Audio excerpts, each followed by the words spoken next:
नमस्कार मैत्रिणींनो, माझ्या या यूट्यूब चॅनलवरती आपलं सर्वांचं अगदी मनापासून स्वागत आहे। तर आजच्या व्हिडिओमध्ये मी तुम्हाला सांगणार आहे तर 28 ते 50 साईजपर्यंत तुम्ही कोणत्याही साईजच्या बाहीची कटिंग अगदी परफेक्ट पद्धतीने कशी करायची आहे।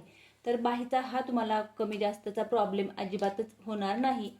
त्याच्यासाठी मैत्रिणींनो, व्हिडिओ स्किप न करता पूर्ण बघा आणि आवडल्यास नक्की लाईक करून चॅनलला सबस्क्राईब करा। तर सर्वात आधी तुम्हाला सांगते, हा आहे 36 साईजचा ब्लाउज।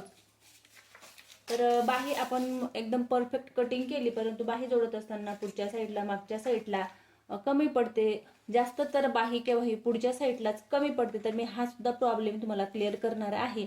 तर पुढच्या साईडला बाही का कमी पडते, तर बघा ह्या पद्धतीने जो काही पेपर पॅटर्न आहे, आपण ह्या पद्धतीने जो काही ब्लाउज कटिंग करत असतो, तर जी काही मागची साईड आहे हिला आपण जो काही गोल शेप दिलेला आहे त्याच्यापेक्षा पुढच्या साईडचा गोल जो काही शेप असतो याचा अंतर आतून थोडा गोल असतो। त्याच्यामुळे मग इथं हा गोलाकार थोडा जास्त होतो आणि हा थोडा अंतरावर असतो। दोघांमध्ये अर्धा इंचाचा अंतर असतं। तर इथं जो काही गोलाकार येतो याच्यामुळे मग पुढच्या साईडची बाही जास्त होत असते। त्याच्यासाठी मग आपल्याला काय करायचं आहे, किंवा ही बाहीची कटिंग करत असताना जर तुम्हाला हा प्रॉब्लेम येत असेल, मागच्या साईडला बाही परफेक्ट होते परंतु पुढच्या साईडला कमी पडते, तर पुढच्या साईडला कमी पडण्याचं हे एकच कारण आहे। तर ह्या बाजूपेक्षा इथं जास्त गोलाकार असतो त्याच्यामुळे मग इथं कमी पडते। तर बाहीची कटिंग करण्याआधी इथं आपल्याला बरोबर 1/2 इंचाची ह्या पद्धतीने 1/2 इंच अंतर पकडून ह्या पद्धतीने पकडायचं आहे आणि इथं ह्या पद्धतीने करून घ्यायचं। इथं अजिबात अंतर कमी होणार नाही आणि इथं बरोबर ह्या पद्धतीने अर्धा इंच अंतर ह्या पद्धतीने करून घ्यायचं। या पद्धतीने इथे तुम्हाला पिन वगैरे लावून पॅक करून घ्यायचं आहे आणि मग अस्तरवरती कटिंग करायची आहे। म्हणजे मग तुम्ही परफेक्ट बाही कटिंग केली आणि पुढच्या साईडला तुम्हाला कमी पडत असेल तर तुम्हाला ह्या पद्धतीने करायचं आहे। तर बघा इथं जे काही अर्धा इंच 1/2 इंचाची अशा पद्धतीने आपण गुढी दिली, पिन लावून पॅक करून घ्यायचं, म्हणजे मग पुढच्या साईडला अजिबातच बाही कमी पडणार नाही। आणि एवढं करून सुद्धा बाही प्रत्येक मागे पुढे प्रत्येक वेळेला कमीच पडत असते। तर त्याच्यासाठी एक छान अशी ट्रिक सांगते। ह्या पद्धतीने जर का तुम्ही बाहीची कटिंग केली तर बाही तुम्हाला कधीच कमी पडणार नाही। तर सर्वात आधी मी इथं शिलाई मार्जिनचं अंतर मोजून घेते। बघा, तर हे शिलाई मार्जिन आहे 2 इंच। 2 इंच अंतर मोजून घ्यायचं। वरच्या बाजूचं अर्धा इंच शिलाई मार्जिनचं अंतर सोडून आणि मग जो काही मुंडा राऊंड आहे हा मोजून घ्यायचा आहे।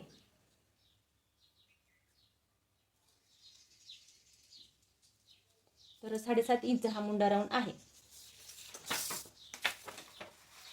त्याच्यानंतर बाही आहे 6 इंचाची, त्याच्यामध्ये 1 इंच एक्स्ट्रा घेऊन 7 इंचावरती आपल्याला बाहीची कटिंग करून घ्यायची आहे। बाही आहे 6 इंचाची, त्याच्यात 1 इंच प्लस करून 7 इंच पूर्ण ब्लाउजची उंची घ्यायची आहे। आता 7 इंचासाठी बाहीची कॅप हाईट आपल्याला काय 2.5 इंच घ्यायची आहे का, नाही। जर बाहीची रुंदी तुम्ही 8, 9, 10 पर्यंत 10.5 पर्यंत गेली तर 3, 3.5, पावणे 4 इंचापर्यंत बाहीची कॅप हाईट घ्यायची आहे। जशी जशी बाहीची उंची कमी होत जाते तशी कॅप हाईट थोडी कमी होत जाते। तर आता 7 इंचाची जरी 6 इंचाची बाही आहे परंतु कटिंग करत असताना आपण 7 इंचाची करत आहोत, तर याच्यासाठी आपल्याला कॅप हाईट घ्यायची आहे पावणे 3 इंचाची।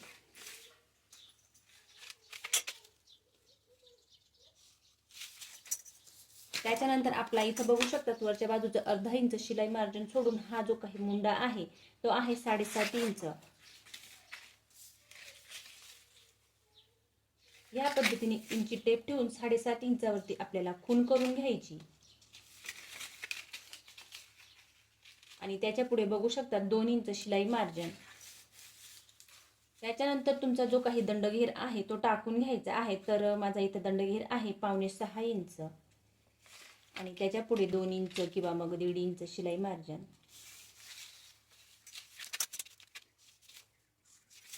तर बघा, हा आहे 36 साईजचा पॅटर्न। तर 36 साईज मध्ये प्रत्येक वेळेला जो काही मुंडा राऊंड आहे तो 7.5 इंच येईल असं नाही। तर कधी कधी प्रत्येकाच्या मापानुसार कमी जास्त असू शकतो। प्रत्येक वेळेला प्रत्येक साईज मध्ये हा जो काही मुंडा राऊंड आहे, जशी साईज लहान होत जाते तस जो काही मुंडा राऊंड आहे तो कमी होत जातो आणि ज्या पद्धतीने साईज मोठी होत जाते त्या पद्धतीने मुंडा राऊंड वाढत जातो। तर मग जरी 36 साईज असली तर प्रत्येकाच्या शरीराचं माप सेमच येईल असं नसतं. त्याच्यासाठी मग मुंडा राऊंड पाव इंचांनी अर्धा इंचांनी कमी जास्त असू शकतो. तर इथं या जो काही पेपर पॅटर्न आहे याच्यावरती जो काही मुंडा राऊंड आहे तर तो 7 इंच इतका आहे. या पद्धतीने मुंडा राऊंड मोजून घ्यायचा आहे आणि मग इथं आपल्याला तो मुंडा राऊंड इथं मोजून त्याच्या पुढे 1.5 इंच शिलाई मार्जिन घ्यायचं आहे. त्याच्यानंतर दंड घेर आणि तुमचं जे काही शिलाई मार्जिन असेल ते टाकून घ्यायचं. या पद्धतीने मी शेपपट्टी घेतलेली आहे बघा. या पद्धतीने शेपपट्टी ठेवून घ्यायची. तर जशी शेपपट्टी तुमच्याकडे नसेल, जर तुम्हाला घ्यायची असेल तर हे प्रोडक्ट मी टॅग केलेलं आहे, तिथं जाऊन तुम्ही घेऊ शकतात.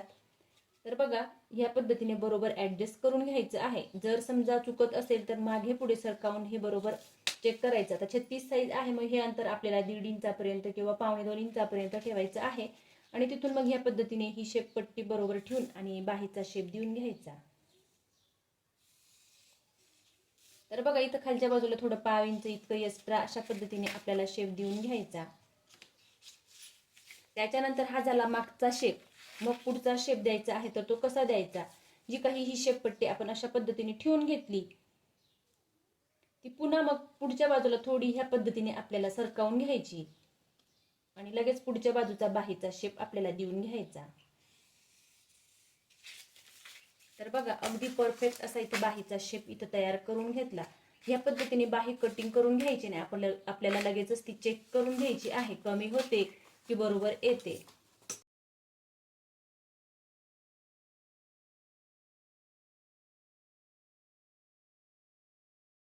त्याच्यानंतर आपण मुंडा मोजत असताना वरच्या बाजूचं अर्धा इंच शिलाई मार्जिन सोडून दिलेलं आहे आणि मग आपण मुंडा मोजून बाहीची कटिंग केली. तर बघा याच पद्धतीने जिथं शिलाई मार्जिन जेवढं शिलाई मार्जिन आहे तेवढं सोडून मग बाही आपल्याला चेक करून घ्यायची. वरच्या बाजूचं अर्धा इंच शिलाई मार्जिन सोडून आणि लगेच बाही चेक करून घ्यायची. तर बघा अगदी कमी जास्त अजिबातच कुठे झालेलं नाही. अगदी परफेक्ट जिथं शिलाई मार्जिन आहे तिथं सुद्धा आणि इथं सुद्धा अगदी परफेक्ट अशी बाही कटिंग करून झालेली आहे. एवढी परफेक्ट बाहीची कटिंग केली तरी सुद्धा बाही कमीच पडते आणि बाहीचा प्रॉब्लेम हा येतच राहतो. त्याच्यासाठी मग काय करायचं आहे, आता हा मुंडा राऊंड मोजून घेतला, हा आहे 7.5 इंच. तर आपल्याला डायरेक्ट वरच्या बाजूचं अर्धा इंच शिलाई मार्जिन न सोडता अशा पद्धतीने हा मुंडा राऊंड मोजून घ्यायचा. तर आधी होता 7.5 इंच, तर आता इथं अर्धा इंच वरच्या बाजूचा मुंडा राऊंड वाढलेला आहे. अर्धा इंच म्हणजे हा मुंडा राऊंड येतो 8 इंच. हा मुंडा राऊंड मोजून घ्यायचा आणि त्याच्या पुढे 1.5 इंच शिलाई मार्जिन घ्यायचं. म्हणजेच तुम्हाला बाही थोडीफार उरली, बाही अजिबातच कमी पडणार नाही.